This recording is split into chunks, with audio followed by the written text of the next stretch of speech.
everybody, and welcome to Garden Style. My name is Debbie Cassidy, and I am a certified horticulturist, landscape designer, and longtime gardener. Been at it for quite a while.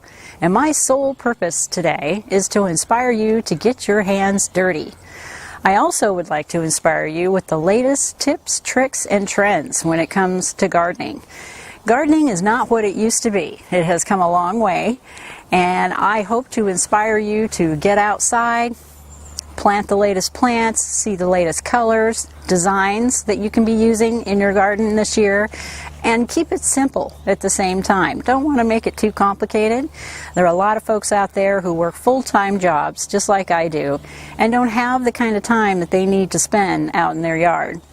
So I am just hoping that this season, being I have the itch to get out in the garden, I hope you do as well. It has been a very long, cold, ugly winter this year.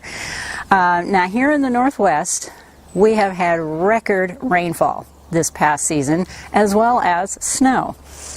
Now, I realize some of you may still have snow on the ground, but if you're like me and you love being outside and you love gardening, then you probably have the serious itch that I have to get outside and get busy. So today I'm going to cover with you what to do in your garden for February and March. I know it seems a little overwhelming. I finally got out in my yard a couple of days ago once it stopped raining out here, and it's a little overwhelming. But let me start from the top as to what your priority should be over the next 6 to 8 weeks. Here we go. So the very first thing you want to do is grab a pad of paper and a pen, as long as you can see the grounds outside and you're not covered in snow. Grab a piece of paper and a pen and start walking your yard and making a list of the things that you see you would like to get done or changes you would like to make in your garden this year or in your yard as a whole. And this includes your deck as well as your patios, your front porch, anything that has to do with the outdoors and the perimeter of your home. Once you've made that list, pick the top 3 things that have been bugging you for the last couple years maybe, or if you have a blank slate sitting out in your yard, what are the top 3 things you would like to see get done in your yard this year?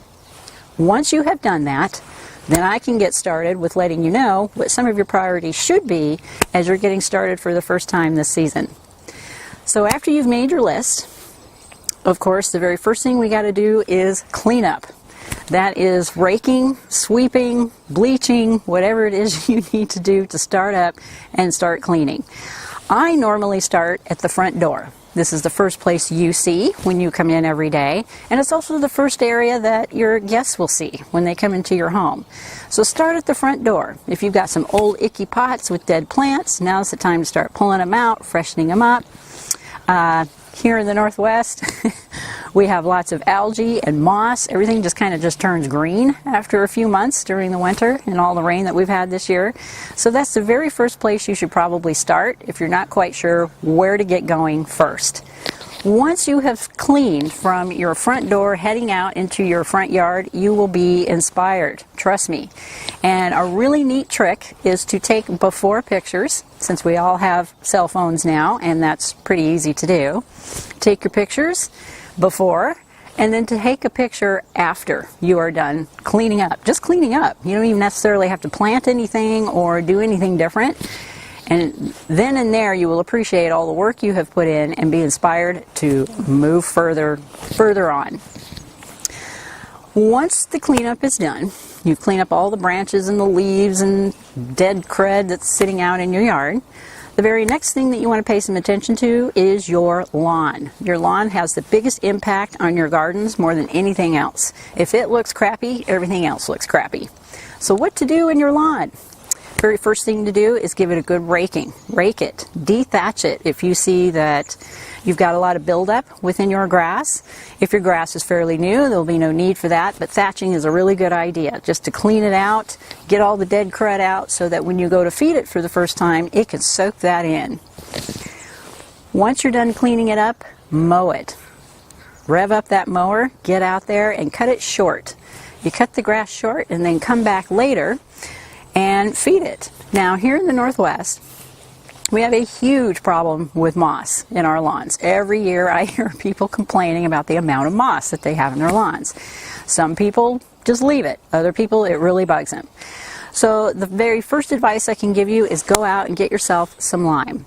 What lime will do is neutralize the acidity in the soil and keep the moss from coming back, constantly coming back, especially over the next 6 weeks when we're still due to have rain here in the Northwest.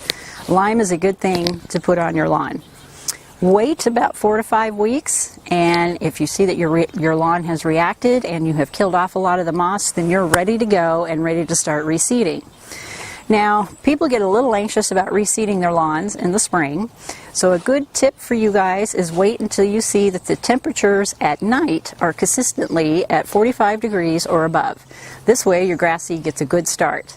Now, the grasses here in the Northwest are cool season type grasses anyway, so when they start growing in the spring, it's like you're mowing your lawn 2, if not 3 times a week just to keep up until you get to about the month of June and July, and it starts to dry out a little bit and it starts to slow down. So in the meantime, for the next 6 weeks, your lawn is going to definitely need some attention. And the earlier you can get out there and get on top of it, the sooner you're going to see some instantaneous results. Now, the next thing you're probably going to want to look at is your trees, your shrubs, and your perennials. This is a good time to start trimming some of your evergreens. However, be very careful that you're not trimming evergreens that bloom in the spring. For instance, like your rhododendrons and your azaleas. Don't want to touch those until they are done blooming, or else you're going to cut off this season's blooms. Now, if you have a rhodie that's extremely leggy, that's just gotten out of control, and you have leaves that are a foot apart from each other, it's okay to go ahead and trim it. Trim it down until, it's about a foot or 2 from the ground, but don't expect any blooms this year. However, it's going to bush out and come back and just be magnificent by next spring. Trust me, that's something that I've accomplished here in my yard, and I can't believe the results that I have seen. Same thing with azaleas. Now, when it comes to trimming up your perennials, that sort of thing, that can get pretty tricky. Just depends on what type of perennials it is you're cleaning out. Now, for myself, I didn't get a whole lot of cleanup done in the fall due to the fact that our rains, torrential, tropical downfall type rains, showed up very early in October. So I had to let the garden go, which just means I have a little bit more to do this spring in order for cleanup. But it's all about pulling out all the dead crud and cutting things back. And I will have several videos in succession coming out over the next couple of weeks to show you how to go about doing that and what you should really be cutting back right now and what you probably should be waiting on as far as your perennials are concerned. Now, the next thing, of course, is seeds. If you guys are into growing seeds and you want to get a veggie garden started, or even your flower seeds, now's the time to order them. Get them on order and get them in. Again, a lot of folks jump the gun a little early in the spring and want to put in their seeds right now. And it's a little too early for that. Our last frost date here in the Northwest is April 15th.